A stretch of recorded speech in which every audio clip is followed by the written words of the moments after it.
gaarnay heeska caawa waa heesad hore u maqasheen waxaa dadka qaar yiraahdeen heeska kaaban rubnaayo maxamed qadarow ee Salman Khan iyo gabadhu tan ee kariina filimkii bodyguardka waa gabarba waxay shukaansanaysaa nin guriga la jooga markaaba waan iska qarinaysaa iskama dhigayso yaani iska qarqarinaysaa hal guri isla joogan telefoonka wacaysaa waa dhibaysaa waa ku jeclaa iska leedahay ninkii bay jecel gelinaysaa haddana way ka xishoonaysaa in arkaan way diidaysaa ninkan uu tacbaan bay jecelkiidu ka dhigayo marka jecelku farka ciyaarku ma fiicna heeskan wuxuu ku saabsan yahay wiil macnuhu gabar bodyguard waa gabadhu bodyguardka waa baan hoos ka shukaansato yaani telefoonka ka shukaansato hal gurina wada joogan mar umala iyadu soo raadinaya weynaya markaaba hees qatar weeyano gabadhu iyo wiilka kanu isma helaya marbo ayadu iska qarinaysa maxay inuu arkay diidaysa isaguna iidu u baahan yahay mana oga in qoftan ay tahay qofta markasta la joogo marka waa hees cajiiba ya dadku Soomaalidu aad bay u xiiseeyaan ya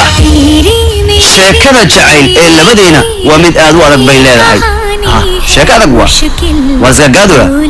mana ahan mid lagu soo koobi karo laba eray bay leedahay ya tani waa sheeko cusub oo u dhaxaysa wiil iyo gabar bay leedahay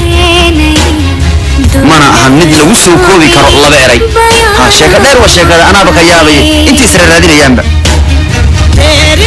sheekada jacayl ee labadeenu waa mid aad u adag ayuu leeyahay oo gabadhu raadinaya asaga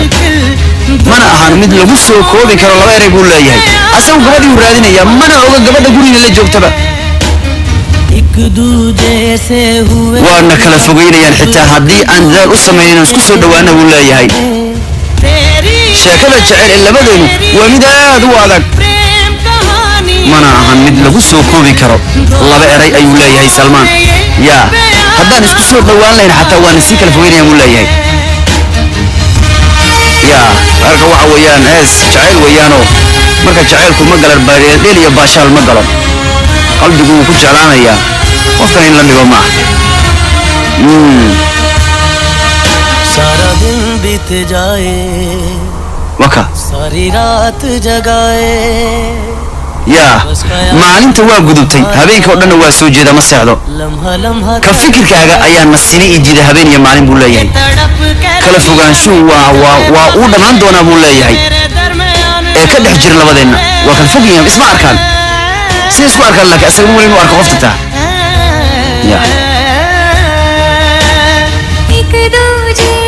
waana la kala fogeynaya xitaa haddii aan dadaal u samaynay inaan isku soo dhawaano bay leedahay sheekada sheekadanu jacayl waa mid aad u adag mana aha mid laba eray lagu soo koobi karo